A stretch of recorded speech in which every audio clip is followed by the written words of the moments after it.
They always say to me, a robot's taking jobs.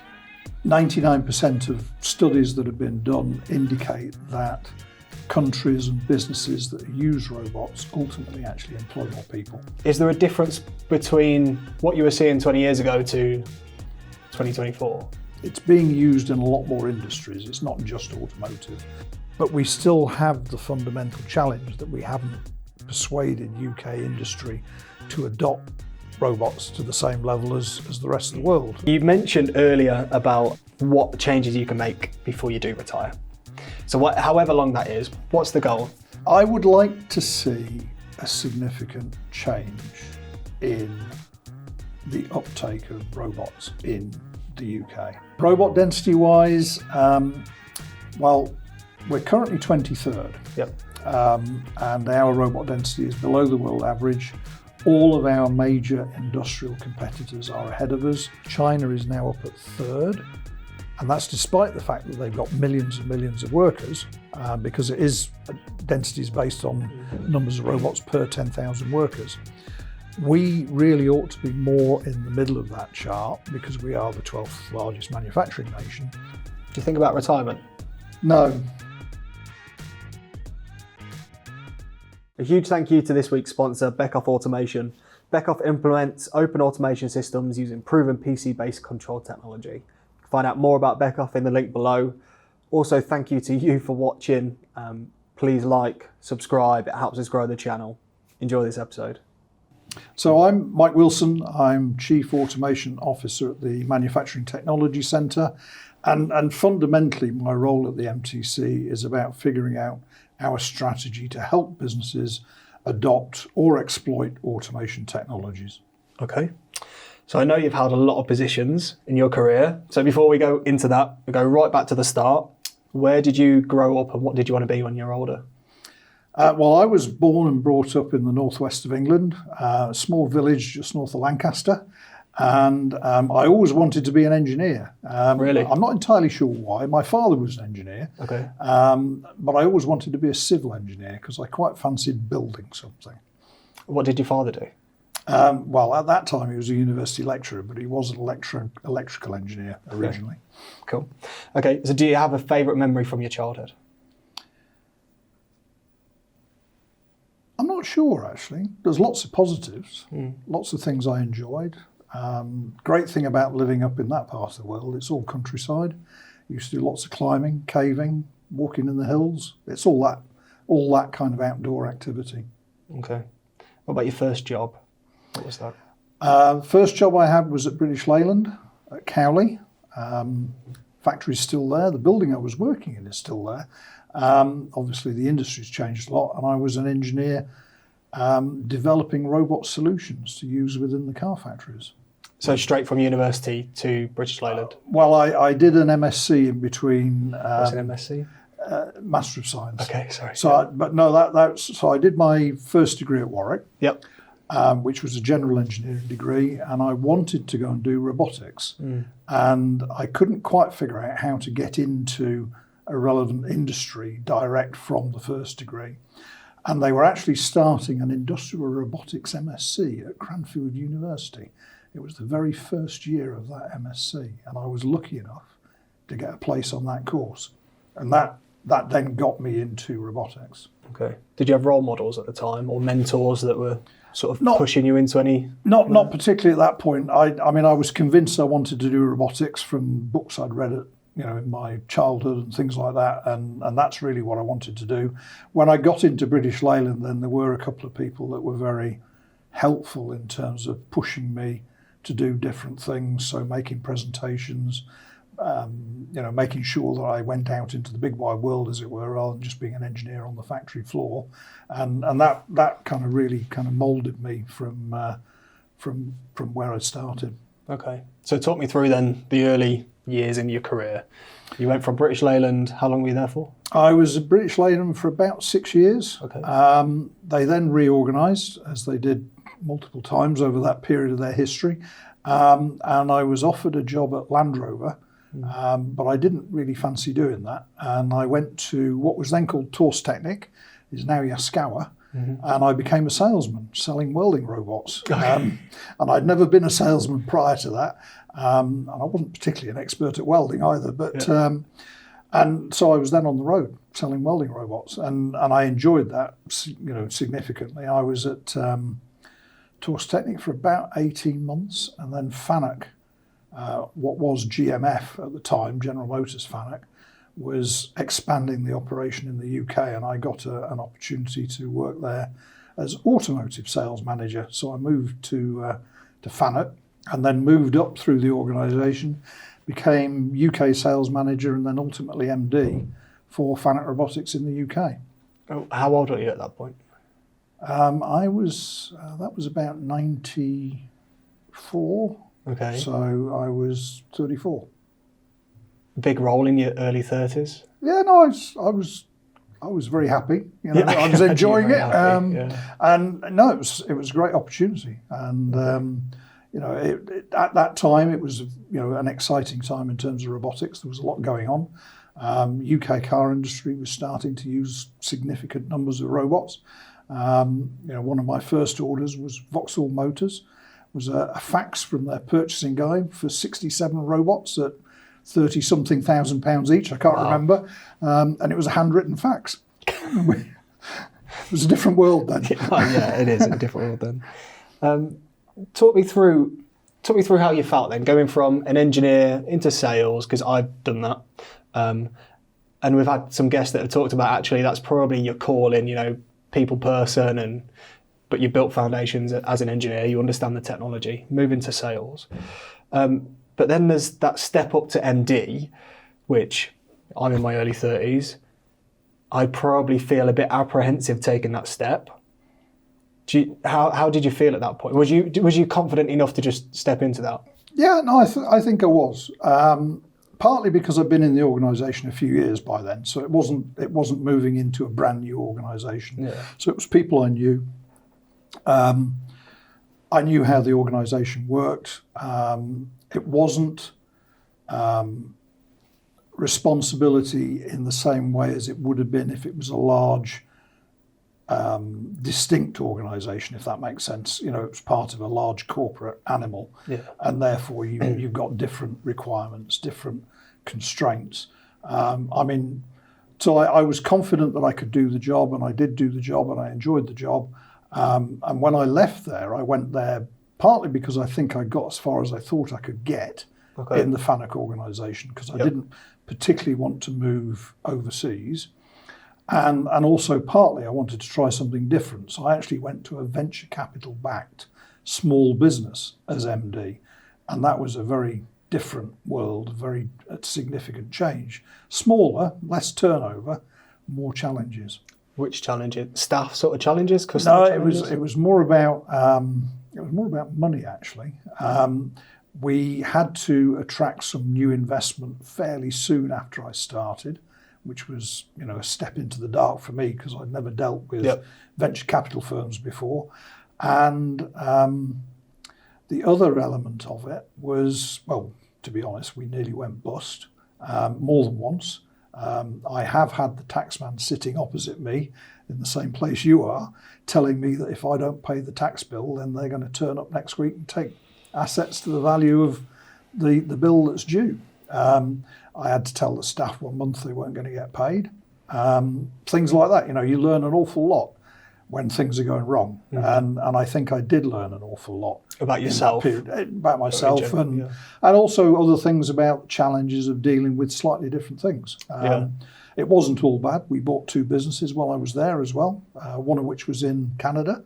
So I was commuting to Canada once a month, as well as fitting trips to Asia in between. Wow. So I was doing an awful lot of air miles in that period of my life as well. So no, it was an exciting time. It was very interesting. Went to India quite a lot, lots of different places that I wouldn't have gone to before, and I really enjoyed it.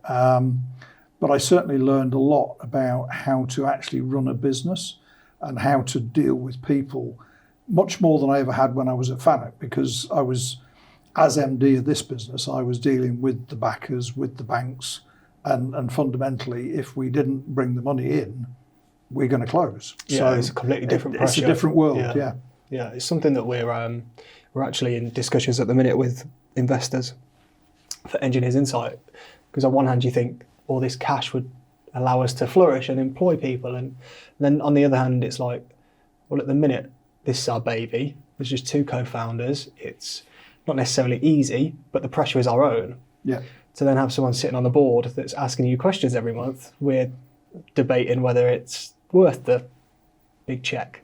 And no, I could see that as being a challenge. And I think the other element to that is it can be positive as well, because they can ask questions that you either don't ask because you don't want to answer them, or you haven't even thought of them. So Yeah, we laugh about that actually, because we say that the best conversations we have is when we're sat with our accountant, who's completely agnostic, and he just asks us the questions that we don't ask ourselves about business or finance, or you're chasing your tail every month about cash flow. Yeah. But you're so ingrained in the business that you don't really take a step back, and so that's the best conversations we have. So maybe you're right. Maybe someone, even if it's a non-exec, just sat on a board to tell us to talk about something. Yeah. And just raise points and make you think about things. And we when I was at Meta, that was the VC backed business. We had a couple of non-execs who were out of I forgot the name of the company. It was an electronics business based out of Cambridge, and they had significant experience of running businesses. Yeah. And that I learned an awful lot from those guys as well. So it was a big contrast to my sort of previous history of British Leyland and then Fanuc, to a very small VC-backed business. It was a very useful contrast in terms of a different type of business in a different world, and learned an awful lot from doing it. What happened to the company? It's still there. It still exists. Wow. I after about 6 years, I decided I ought to move on, but I think it's now Chinese owned, but it is still in operation. Okay. So is it harder managing up or down? Is it harder to manage teams of people, or is it harder to manage the expectations of the people above you? I think they're both very similar, actually. It's a different attitude, obviously a different viewpoint.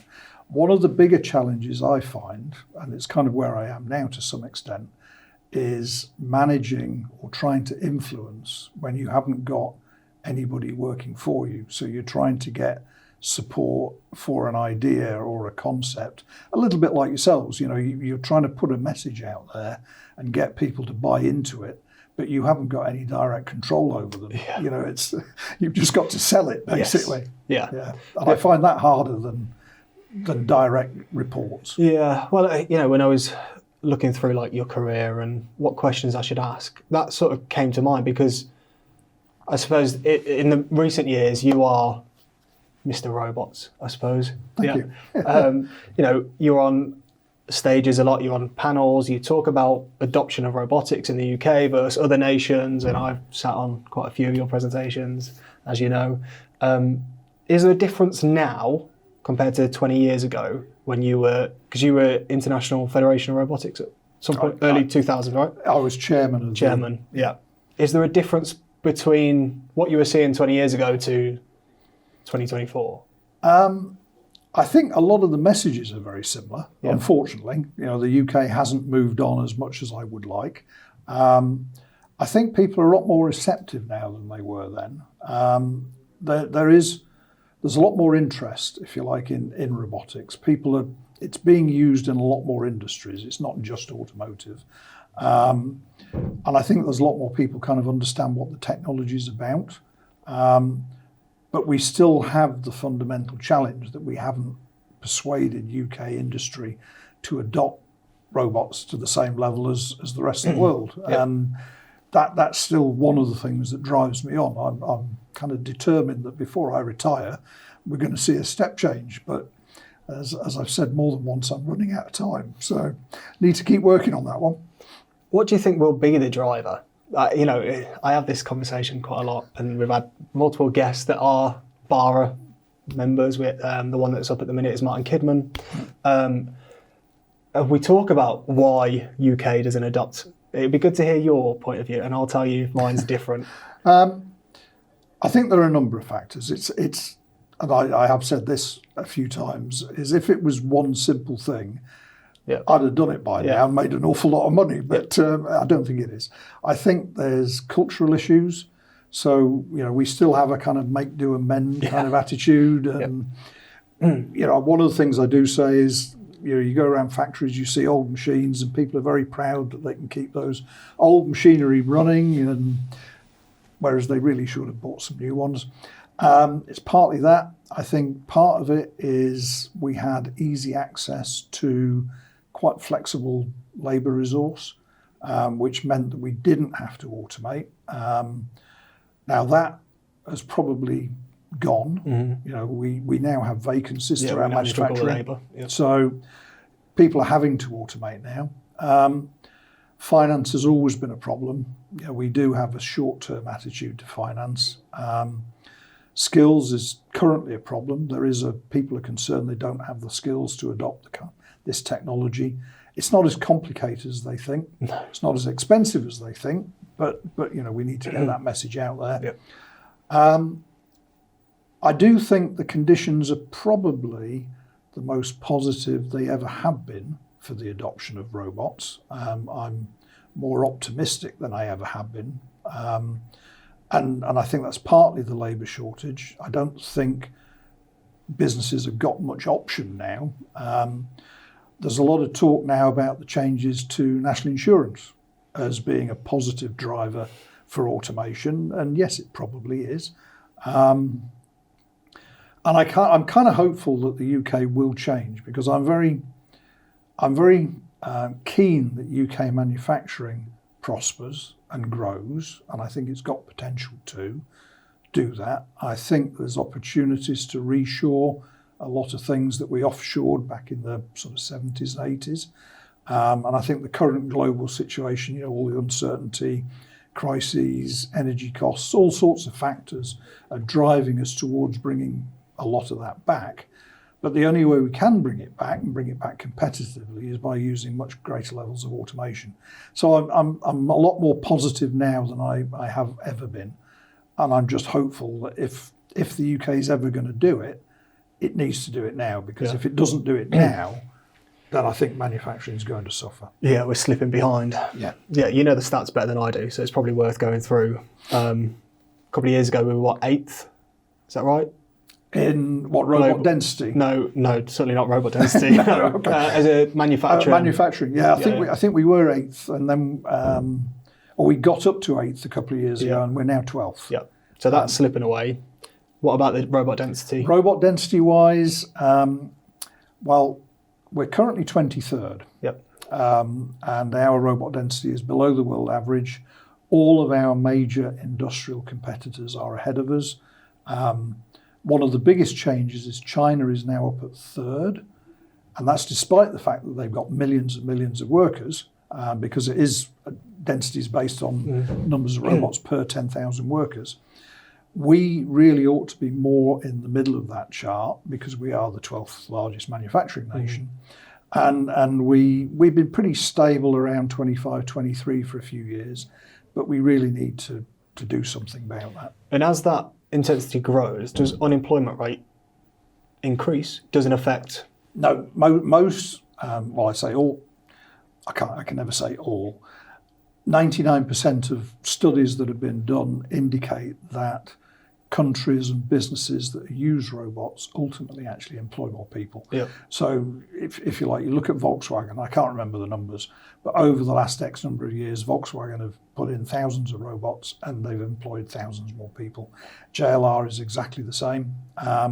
Particularly if you look at a business like JLR, is yes, they put in thousands of robots as they expanded over the last 10, 20 years, but they also employed tens of thousands of people. Yeah. And if they hadn't put the robots in, that manufacturing wouldn't be in the UK. It'd be somewhere else. Yeah. And we'd have none of those jobs. Yeah.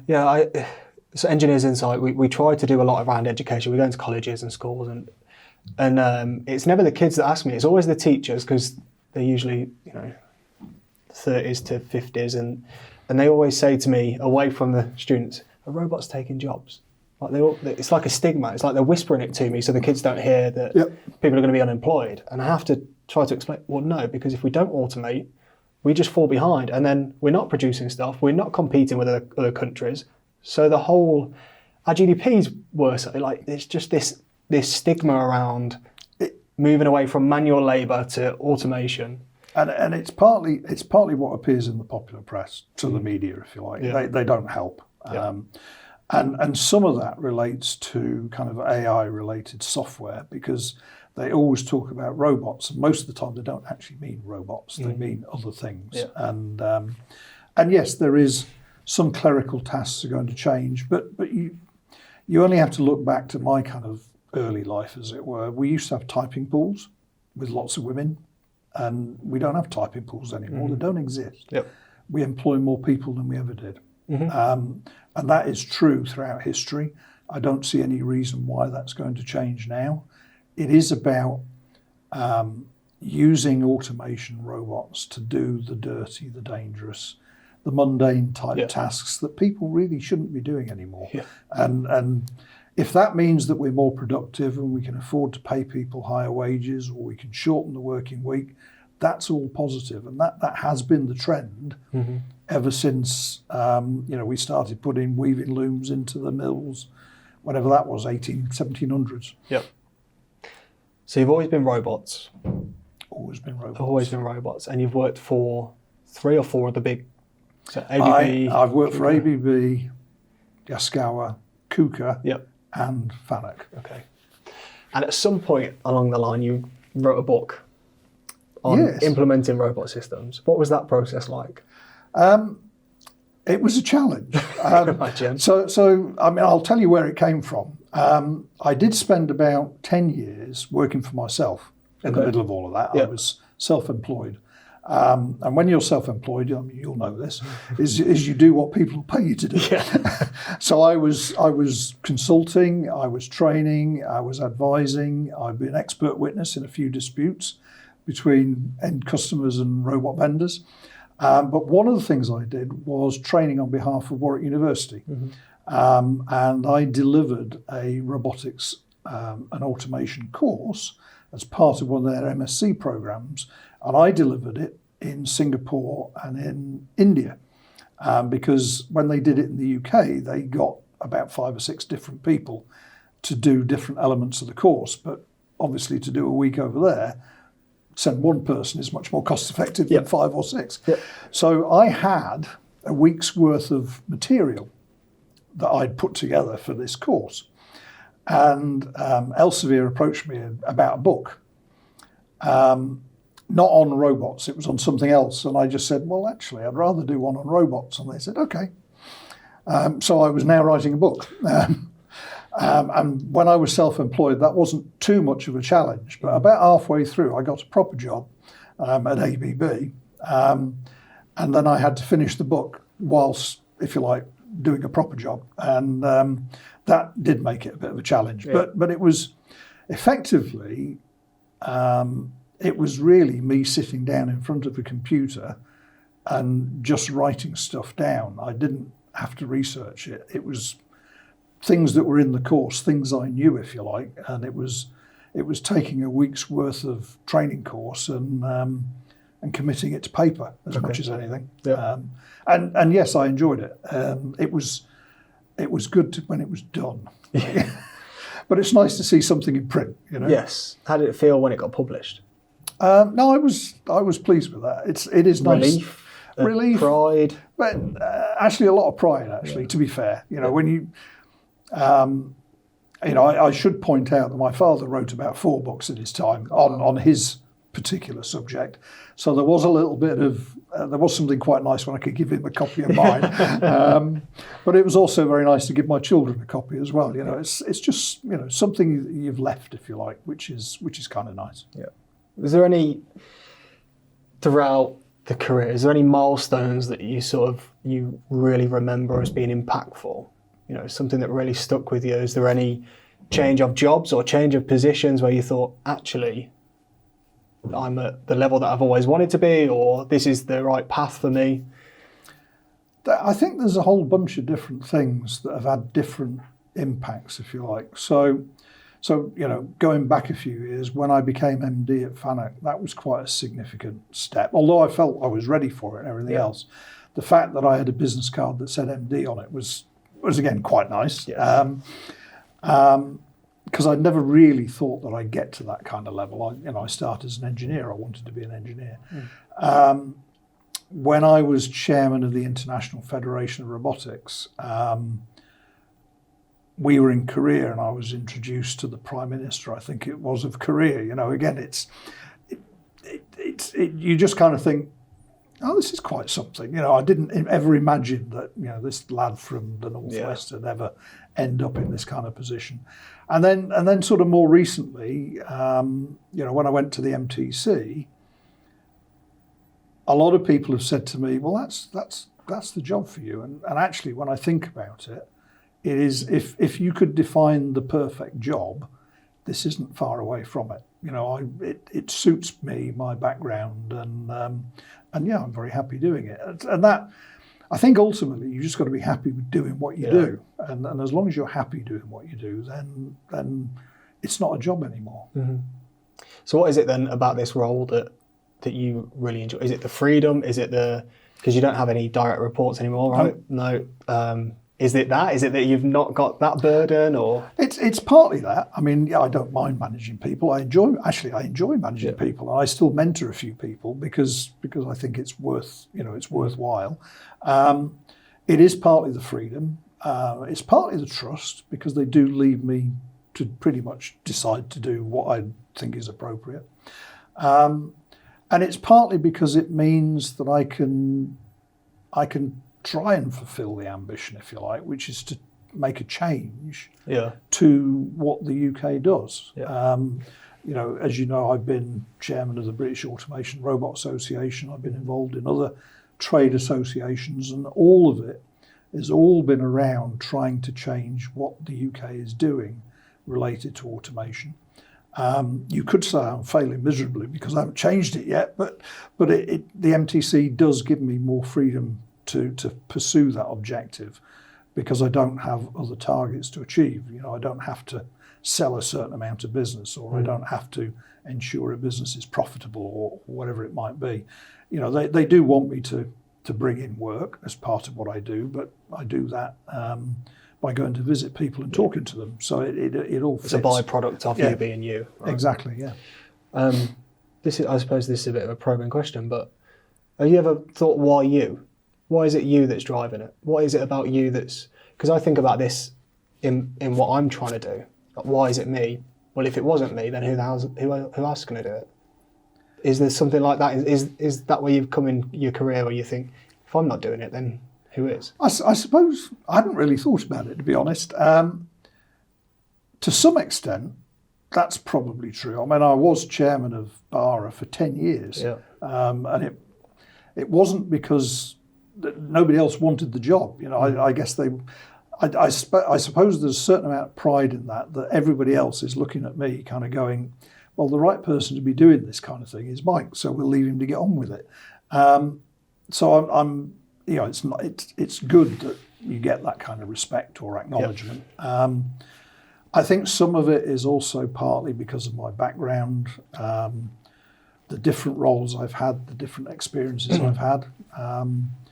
One of the things that I really enjoy about all the jobs I've had is that it's given me the opportunity to go into factories in all sorts of different countries around the world and just see how people do things. And as an engineer, fundamentally I am an engineer. That's actually really interesting. It's just to see what goes on. But I think because of all that experience, that probably puts me in a reasonably unique position in just having had all that accumulated experience. I agree, but I think there's also something about a person, right? That you have the experience, but you've got this drive. Where does that come from? That's a good question. Well, one of the things I do talk to people about is I don't have any hobbies. Okay. Because everybody sort of said, well, you should have hobbies outside work. Well, I don't. I mean, I've got family and I spend a lot of time with the family and things like that. But my hobby has always been, effectively, robots. So, you know, the trade association type activities effectively are the hobby. Yeah. The book was the hobby. Yep. It's a passion. It's the passion. And that's kind of what gets me out of bed in the morning. Yep. It's because I believe in it. I think it's the right thing to do. And I enjoy it. And therefore, that's why I do what I do. Mm-hmm. So what's the hardest challenge you faced?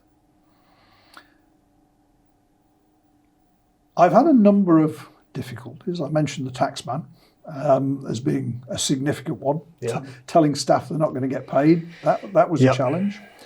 I've had, in my career, I've had some other challenges where things haven't worked out in at least one business. Okay. And I ended up leaving, and that was a challenge because it's the only time when I left somewhere where it wasn't necessarily my choice.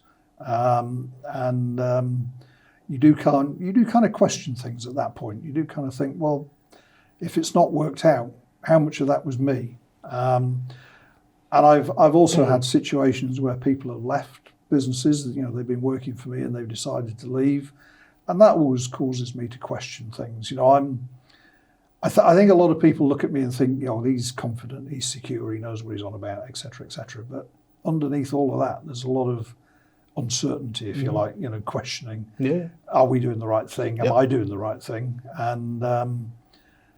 And yes, you're right. Things like I do a lot of presentations, I get on stage, and people look at me and probably think he's all under control and everything else, but it's not. No. There's a lot of uncertainty behind all of that, and that's what gets the adrenaline going. And I think that helps. You know, it makes you perform better, I think. Do you still get nervous for them presentations? Some of them. I mean, can I tell you about the most nervous I ever got? Of course you can. Yeah. So this was at the CBI conference in London a few years ago, and Theresa May was Prime Minister, and she made an announcement about X million pounds into robotics and such like. And because I was there, I was asked if I could appear on the BBC. And I was taken into a room. I was standing on a box with a camera pointing at me with an earpiece. Yep. And I'm told to look down the camera. They will tell you through the earpiece what's going on, so when you're going to be on. Yep. And when you're on, you'll get the questions through the earpiece. Okay. And you answer them. Oh, God. And I couldn't see who I was talking to. Yeah. Couldn't see what I looked like. Yep. I got no idea what the questions were going to be. But knowing there's loads of people who are going to watch it. And I know this is live on the TV.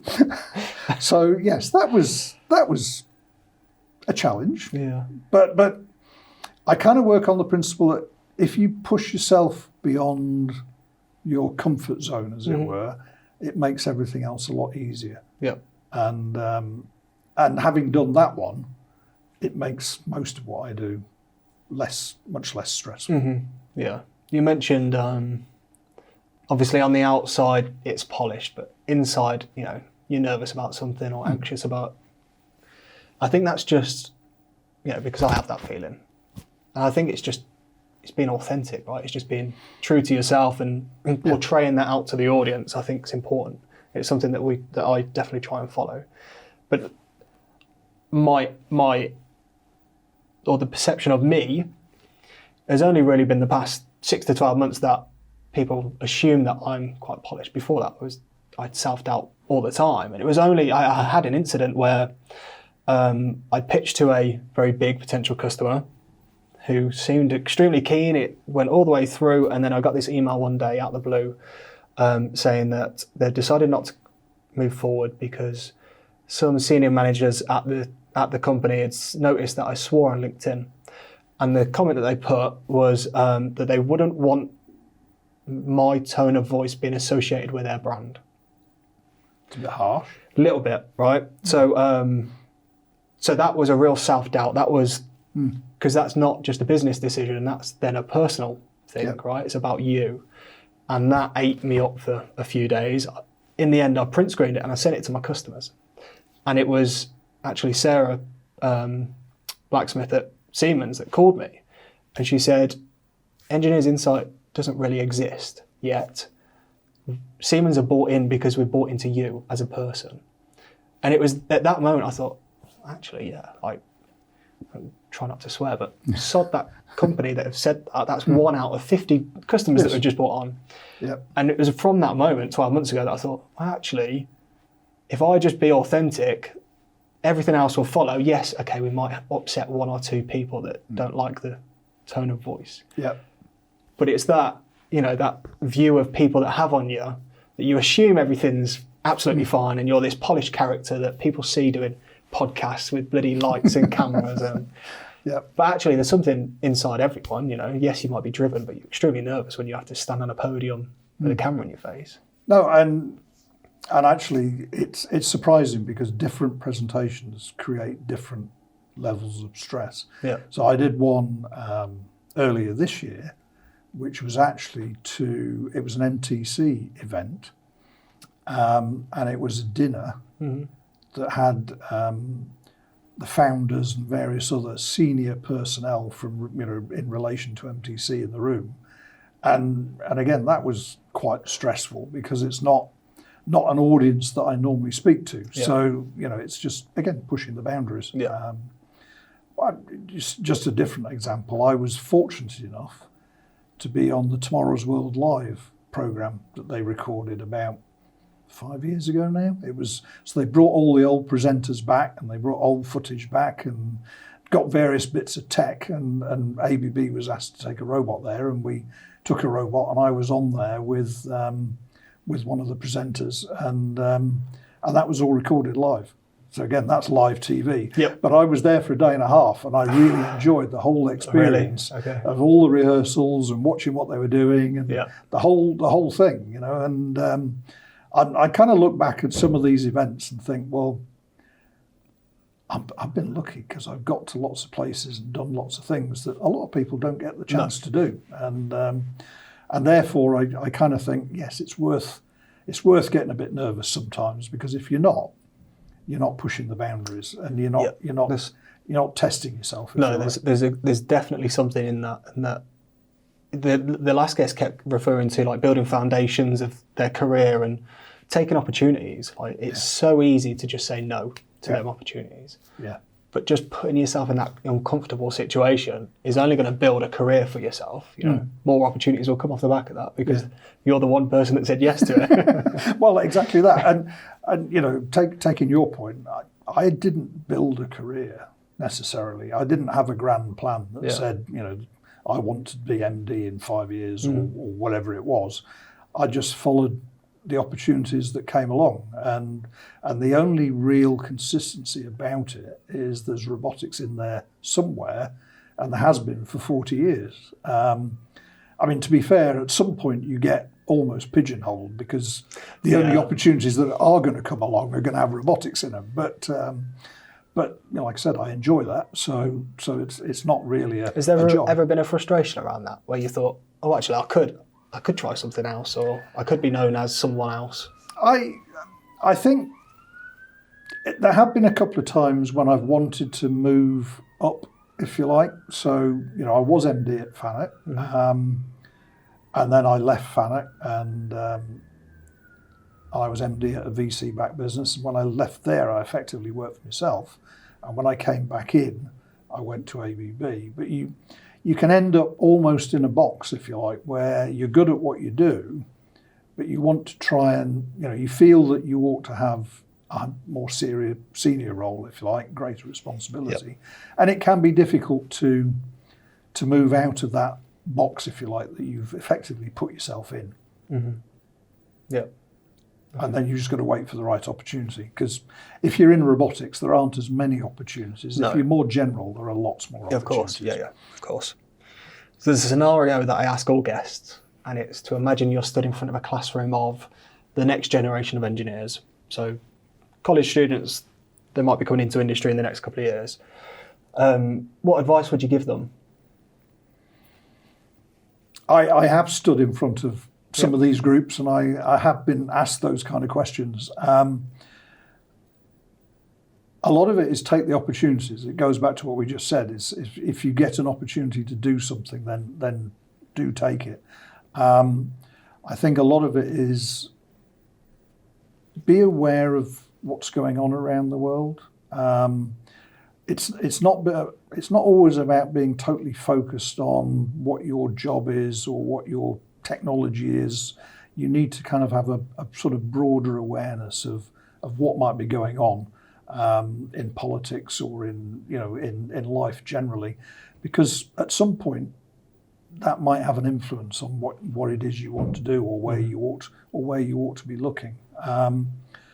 And I think the other thing that I do try and do a lot is try and stay current, if you like, and I don't mean current in terms of technology, because I used to be able to program robots and I couldn't do it now, but just current in terms of what the issues are. I talk more about things like robot adoption now, and it's around things like national insurance and such like. It's got nothing to do with the technology. It's the environment that's changing. Yeah, exactly. So I think it's about don't pigeonhole yourself too much, as it were. Be an expert, but make sure that you're aware of what's going on around you. But most of all, take the opportunities that come. Yeah. Okay. What more can we do as an industry to inspire? There's this skills gap issue. How do we inspire more kids? I have a particular favourite answer to that kind of question. We need many more engineers, but robotics is one of those subjects that gets them excited. It gets them interested. Yeah. I'm trying to encourage more and more businesses to get involved with competitions like Vex Robotics and sponsor them in schools. Yep. Because if we can get the schools doing those kind of competitions, we'll get more children doing engineering type subjects, and we'll get more engineers out the back end of the system. And I've been to the national finals at Telford, and you've got a few hundred school children from primary school up to 18, and you should just see the enthusiasm and the excitement that's being generated. And I just look at that and think, if we could get all the schools in the country get involved in this kind of thing, we would make a significant change to what happens. Yeah, I think you're right. We've had multiple guests on so far, and every conversation obviously goes to skills because it's a hot topic at the minute. But I think school engagement is extremely important, and I don't think we're doing enough of it. I think it's something we all talk about, and I have the frustration. I go and facilitate school and college and university things, and my customers are the global brands who then can't thank me enough for taking them into these places and inspiring kids. And I say to them, I'm one person in a spare bedroom. You have millions of pounds in the bank and hundreds of employees. You should just take me as a gesture of, oh, look at this free mobile app you can use. I think there's a real issue that we talk too much and we don't act enough. And there are a lot of people that are acting. I'm not saying there's not, but there's also these organisations that we can all support.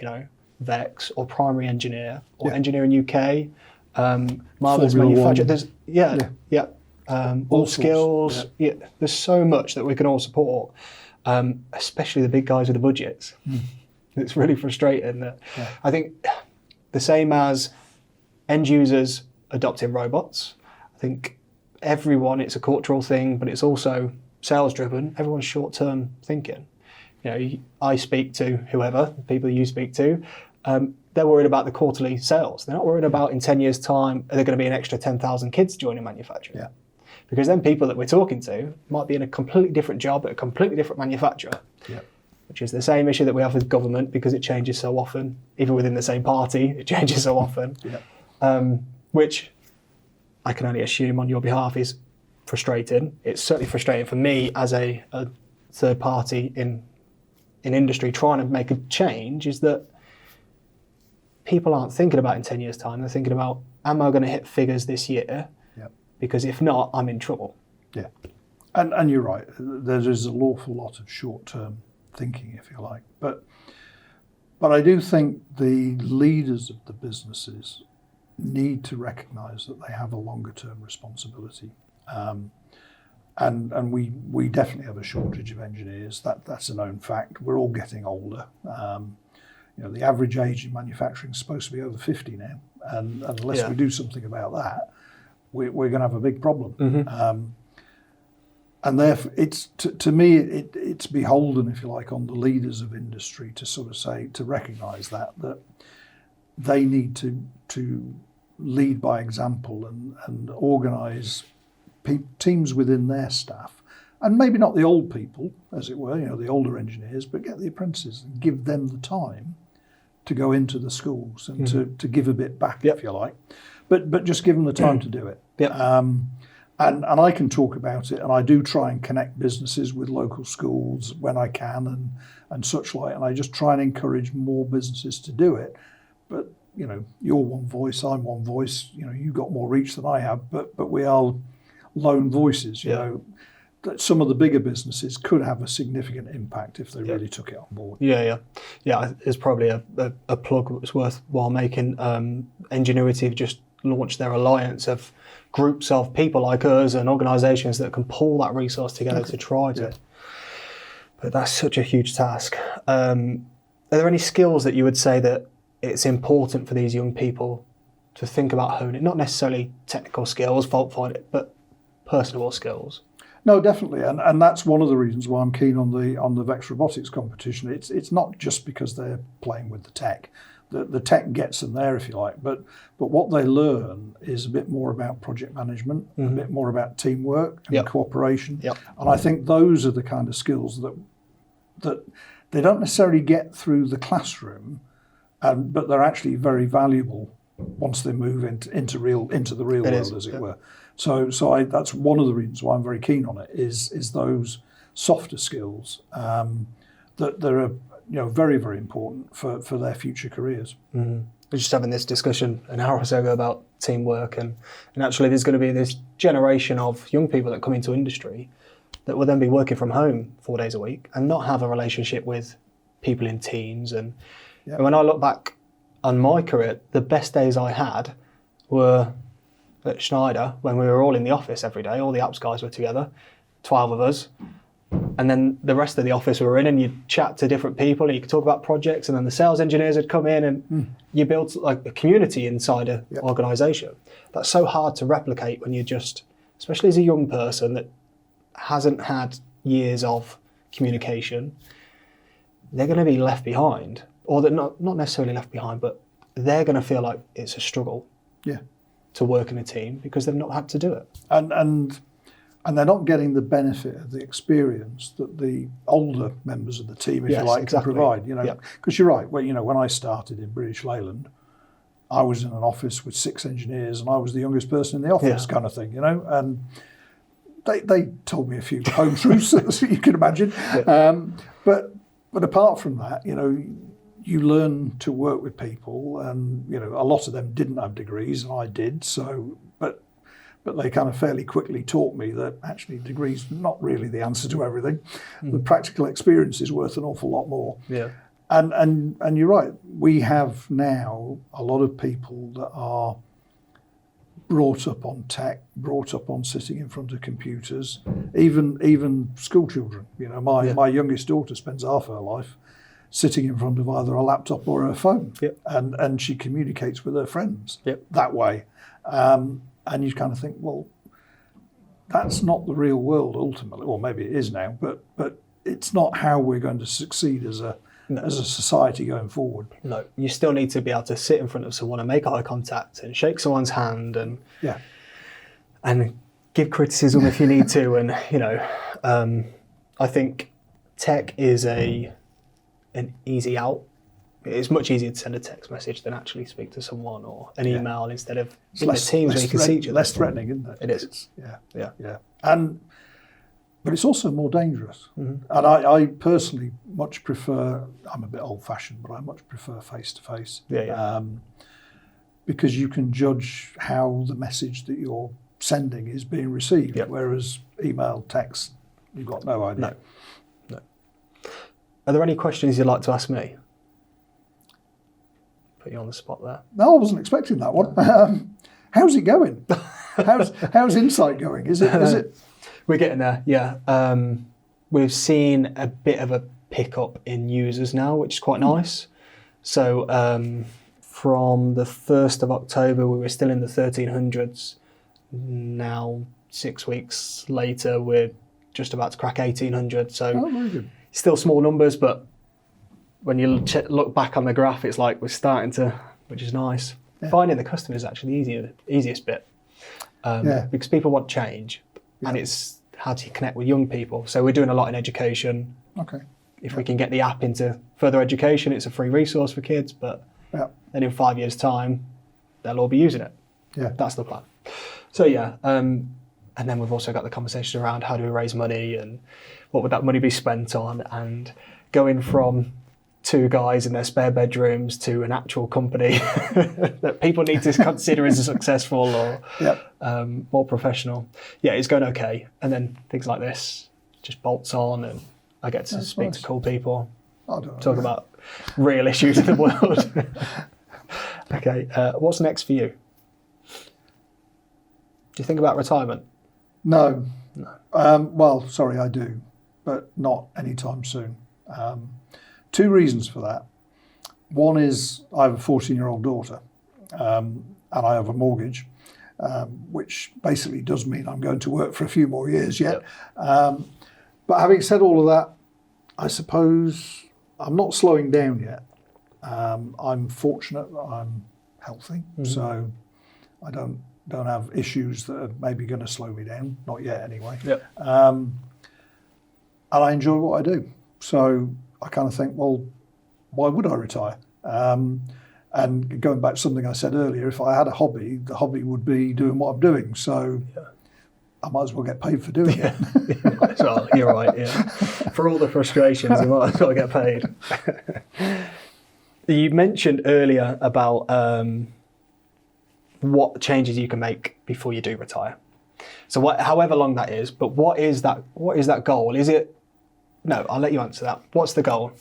I would like to see a significant change in the uptake of robots in the UK.